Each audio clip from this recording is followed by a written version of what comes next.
about the block and the different type of blocks in marine applications, especially in diesel. The cylinder, you can remove the cylinder and replace the cylinder. Wet slips is very, very common today because you can remove the cylinder and replace the cylinder, and you put it back with your hands, the new cylinder, and the engine continue standard. You understand? The piston was damaged, the cylinder was damaged. You replace the cylinder, the liner, this liner, for a new one, and right now the engine continue like new. What is the advantage of this type of liner with respect to the other one, permanent in the block? Easy to repair, number one. Number two, these liners are surrounded by coolant. The other ones, no, they are inserted in the block and the coolant is separated. In this type of blocks, the coolant is touching the cylinder. What is the advantage and what is the disadvantage? The cooling is better. It's good. The problem is if you don't use the coolant recommended by the manufacturer, the corrosion starts in this area. For example, if you use fresh water instead of coolant, the liner will be corroded. If you don't use the engine frequently, the corrosion in the cylinder is high. And suddenly the corrosion penetrates the metal and perforates the metal, and you have water in the combustion chamber. You understand? This is the disadvantage. For that reason, what is the recommendation number one in marine engines? Use it, use it, use it. No, that boat is nice. The owner used the boat only 1 month per year. I don't like that. I prefer a boat that is used. Okay, you remember at the beginning of the class we talked about the 4-stroke engines and 2-stroke engines. In 2-stroke gasoline, what about the head? How is the head? 2-stroke gasoline. It's practically flat. And what element you have in the head? What about the valve? No valve. No intake valve, no exhaust valve. What is the other element on the head? Look, this is a 2-stroke. Spark plug. Only the hole for the spark plug. That's it. This is 2-stroke. This is the head. The spark plug is here. This is 2-stroke carbureted with the intake manifold here. Look at this. This is 2-stroke. I have the hole for the spark plug and I have another hole for the injector. This one don't use carburetor in the bottom. This one use injector on top. You understand? Injector, injector, injector, spark plug, spark plug, spark plug. 2 holes instead of 1. What engine is this? 2-stroke engines, fuel injected. And this is 2-stroke carbureted. In both of them, where is the input of air? In the bottom. In the bottom, enter the air. How the air enter over there? Here is the intake manifold, the filter. And those are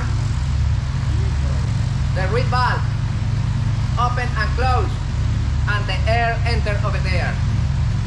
In other words, the intake manifold in 2-stroke is in the bottom. On top you have the head. Good. This is 2-stroke. Gasoline. In this particular case, gasoline. Look at this. Intake in the bottom. Come here. 1 second. What is this on the cylinder? What is that hole? Ports. Exhaust. The exhaust port. The intake port here, the exhaust port here.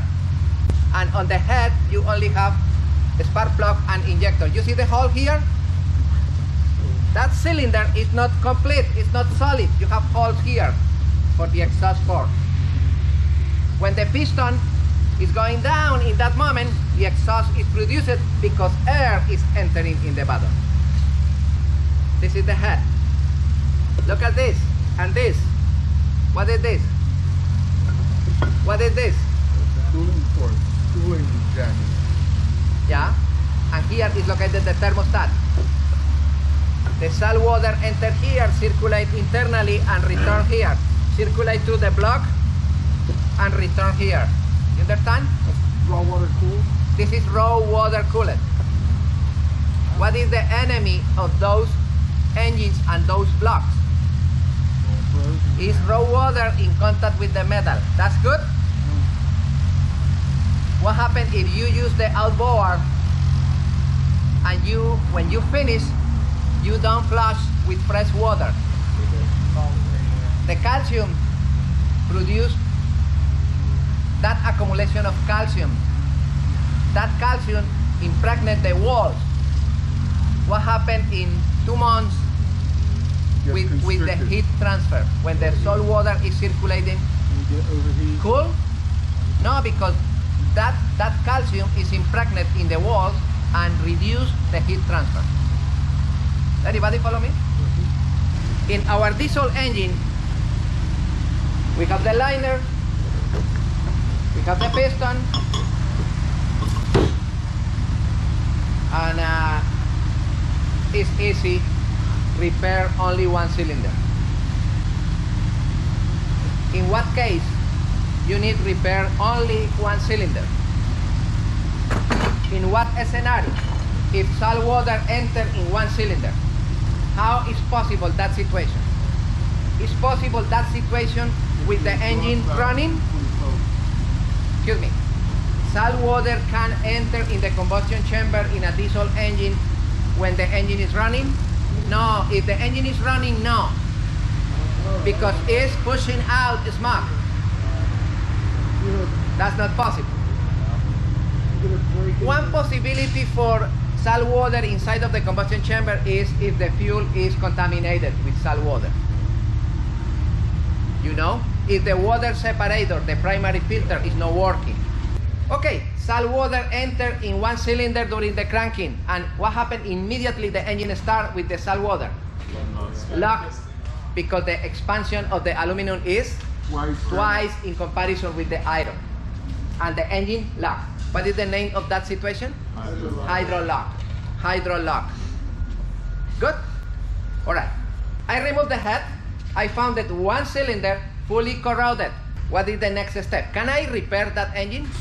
Of course, if you try to rotate the crankshaft with your hand, it's not rotating because that cylinder is. Alright. How can you recover? What is your idea? You remove the head, you have the head here, and you see cylinder number 2 fully corroded. What is your idea? Okay, mystery oil is a great idea. Before of the mystery oil, I recommend with mineral spirit, I remove all of the oxidation. With sandpaper with my hand, I clean the maximum that I can around the cylinder. Yeah? With the wire brush, I introduce the wire brush, I remove the oxidation the maximum. Of course, I try to move the crankshaft, but it's not moving. I apply mystery oil around the cylinder. I fill that cylinder with mystery oil. Mystery oil is too penetrant. You introduce the mystery oil, and 100% sure next day you put the socket, the pipe wrench, and you start to move the crankshaft back and forward, and suddenly release the piston. Okay, you move it, and you bring the piston to bottom the center. When the piston is at bottom the center, the crankshaft, if you check in the bottom of the block, the crankshaft is close to you. And you can remove the cap, and you can push the piston out. One person receives the piston here.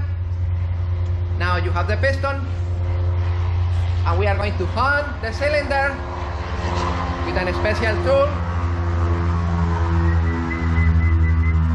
We are going to clean with the flashlight. We are going to check the condition of the cylinder, the sleeve. Oh, it's cracked over there. We need to remove the sleeve and replace for a new one. In some cases, the sleeve is good. When you hunt the cylinder, You polish the cylinder, it's perfect, it's clean. You order new pistons, new bearings, new piston rings, you put them back, finito. That's it.